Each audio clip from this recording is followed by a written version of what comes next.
प्यारे बच्चों, नमस्कार। JCERT के डिजी स्कूल में आपका स्वागत है। मैं अनुपमा आज आप लोगों के साथ आप लोगों की इंग्लिश बुक डेजी के यूनिट 6B की पोयम फॉरेन लैंड पर चर्चा करूंगी। इस पोयम को रॉबर्ट लुइस स्टीवेंसन ने लिखा है। आज हम लोग इस पोयम को पढ़ेंगे और इसके अर्थ को समझेंगे। तो पहले हम लोग पोएट के बारे में जान लेते हैं। यहाँ आप लोग रॉबर्ट लुइस स्टीवेंसन को देख रहे हैं। इनका जन्म हुआ था 13 नवंबर 1850। इनकी मृत्यु हुई थी 3 दिसंबर 1894। वे स्कॉटलैंड के रहने वाले नॉवेलिस्ट थे, उपन्यासकार थे, पोएट, कवि थे और ट्रैवल राइटर। वे बहुत जगह घूमे थे और उन्होंने अपने यात्रा के संस्मरणों को लिखा है। His famous works are, उनके जो प्रसिद्ध कार्य हैं या उल्लेखनीय कार्य हैं, treasure island, kidnapped, strange case of doctor Jekyll and mister Hyde and a child's garden of verses. कविता को पढ़ने से पहले हम लोग कुछ बातों पर चर्चा करते हैं। Have you ever climbed on a tree? क्या आप कभी किसी पेड़ पर चढ़े हैं? और एक क्लिफ का मतलब होता है ऊंची खड़ी चट्टान। तो आप किसी खड़ी चट्टान या किसी पेड़ पर चढ़े हैं? Viewing from the top, you can see the surroundings in a different way. जब आप ऊंचाई पर होते हैं तो आप अपने आसपास की चीजों को एक अलग तरीके से देख सकते हैं। मतलब जब हम ऊंचाई पर जाते हैं तो हमें चीजें बिल्कुल अलग तरह से नजर आती हैं। Here is a beautiful description of the world as seen from the top of a cherry tree.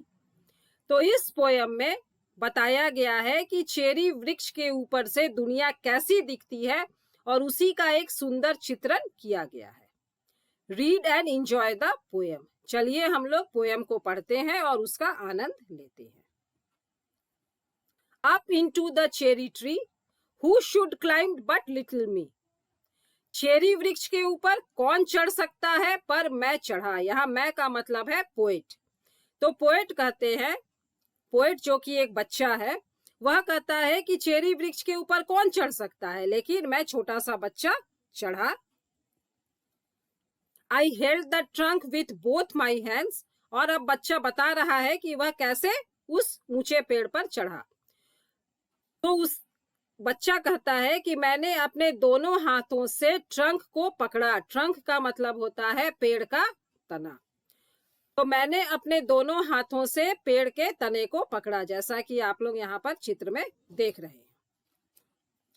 And look abroad in foreign lands. यहाँ पर एब्रॉड का मतलब है चारों दिशाओं में देखना।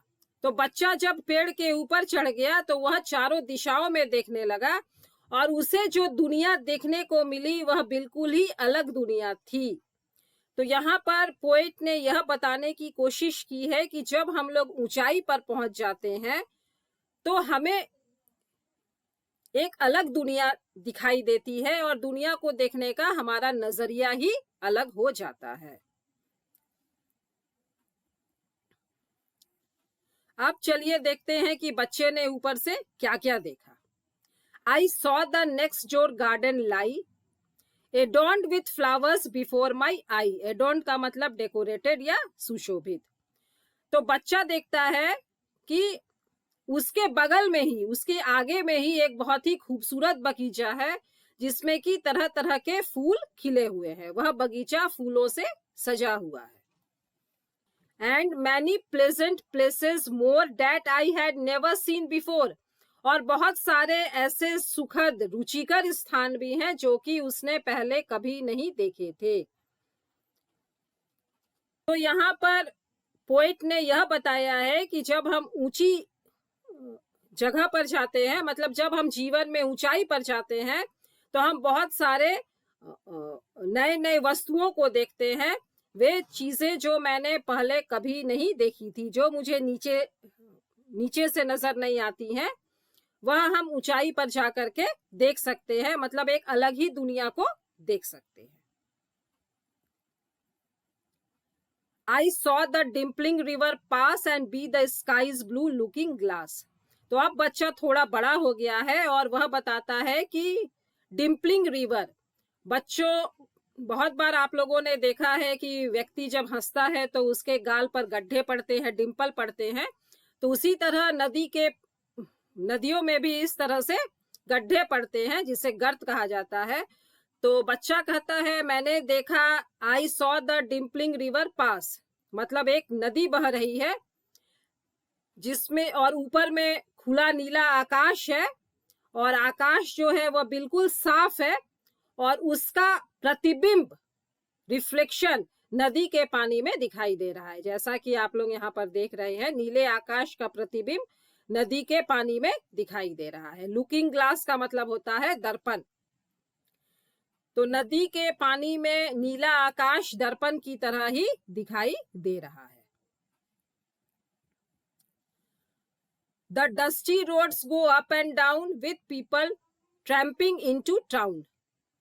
तो धूल भरे रास्ते हैं जो कि ऊपर और नीचे जा रहे हैं और जिनमें लोग चलकर शहर की तरफ जा रहे हैं। ट्रैम्पिंग का मतलब पैदल चलना।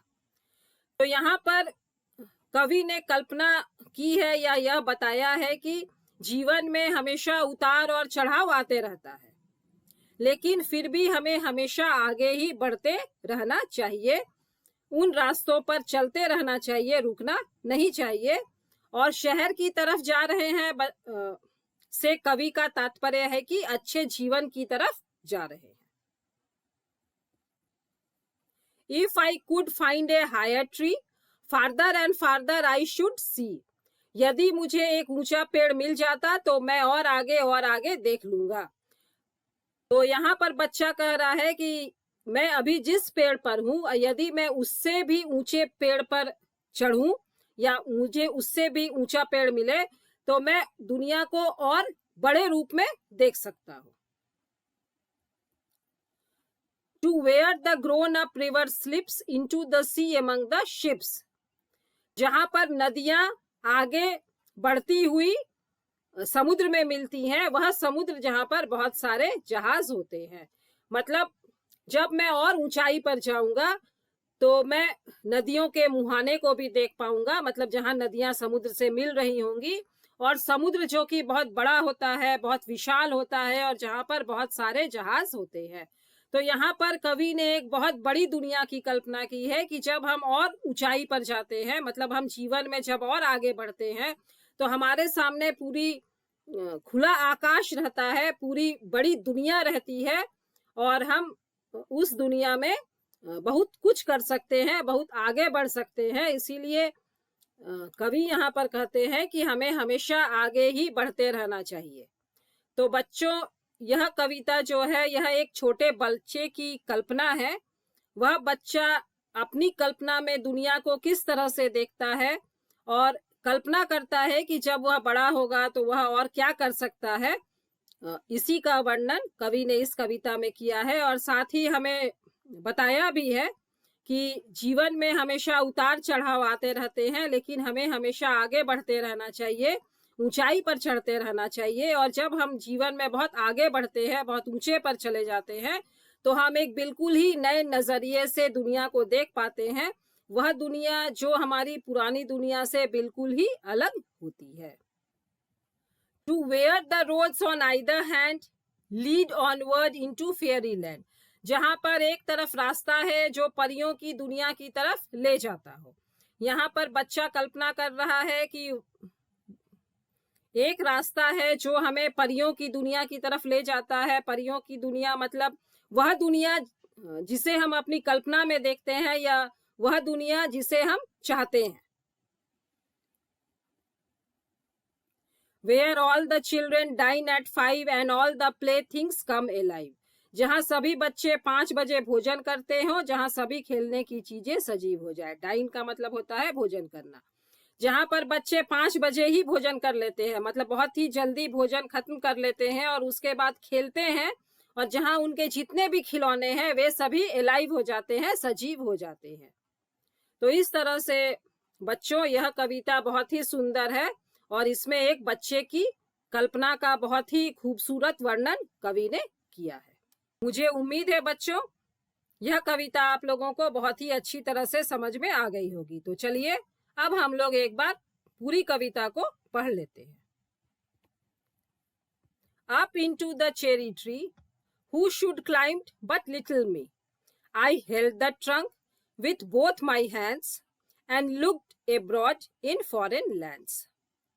I saw the next door garden lie, adorned with flowers before my eye, and many pleasant places more that I had never seen before. I saw the dimpling river pass, and be the sky's blue looking glass, the dusty roads go up and down with people tramping into town. If I could find a higher tree, farther and farther I should see, to where the grown up river slips into the sea among the ships, to where the road on either hand lead onward into fairyland, where all the children dine at 5 and all the playthings come alive. बच्चों आप लोग भी कविता को पढ़िएगा। मिलते हैं बच्चों अगले वीडियो में इस पोयम के एक्सरसाइज में दिए गए क्वेश्चंस के आंसर्स के साथ। तब तक पढ़ते रहिए, स्वस्थ रहिए, सुरक्षित रहिए। Thank you.